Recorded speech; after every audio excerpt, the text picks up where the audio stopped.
அட்டகாசமான அபார்ட்மெண்ட்ஸ் நம்ம அம்பத்தூர்ல அம்பத்தூர் ரயில் நிலையத்திலிருந்து 5 மினிட் டிரைவில் லக்ஸரி 2 BHK மற்றும் 3 BHK अपार्टमेंट्स। और वक्फ संशोधन बिल 2025 आज लोकसभा में पेश किया जाएगा और मैं इतना साफ साफ कहना चाहता हूं कि देश हित में जो बिल ला रहे हैं ये करोड़ों मुसलमानों ही नहीं बल्कि पूरा देश समर्थन करेगा। और देश हित में कोई भी काम हो और गरीब मुसलमानों के लिए, महिलाओं के लिए, बच्चों के लिए जो भी जरूरत काम है उससे हम पीछे नहीं हट रहे हैं। और जो लोग विरोध कर रहे हैं वो राजनीतिक कारण से विरोध कर रहे हैं। बाकी तर्क मैं सदन में रखूंगा और मैं ये भी चाहता हूं कि अगर कोई विरोध करता है तो तर्क पे विरोध करे और एक एक तर्क, एक एक सेक्शन का, एक एक क्लोज का हम जवाब देंगे। क्योंकि जब हम इस तरह का बिल लेके आ रहे हैं बहुत सोच समझ करके, बहुत तैयारी का साथ हम आए हैं और सदियों तक लोग याद रखेंगे कि नरेंद्र मोदी जी की सरकार में एक ऐसा बिल लाया है जिसने गरीब जनता का, विशेष करके मुसलमानों में, जो दुनिया में सबसे ज़्यादा गरीब मुसलमानों का संख्या हिंदुस्तान में है, उसका चिंता सबको होना चाहिए। और ये चिंता नरेंद्र मोदी जी ने किया है, हमारा सरकार ने किया है।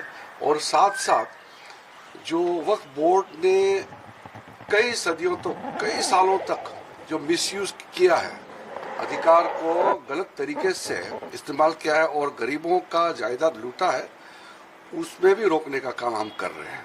देश हित में है और हम पुनः सब पॉलिटिकल पार्टी को अपील करते हैं कि देश हित में सब बिल को सपोर्ट करना चाहिए।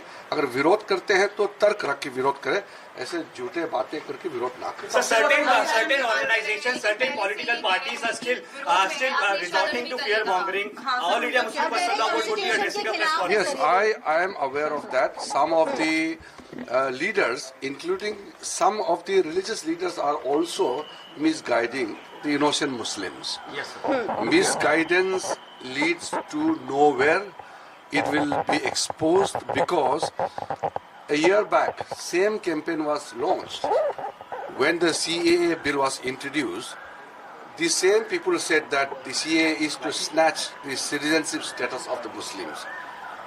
But it's been now a year.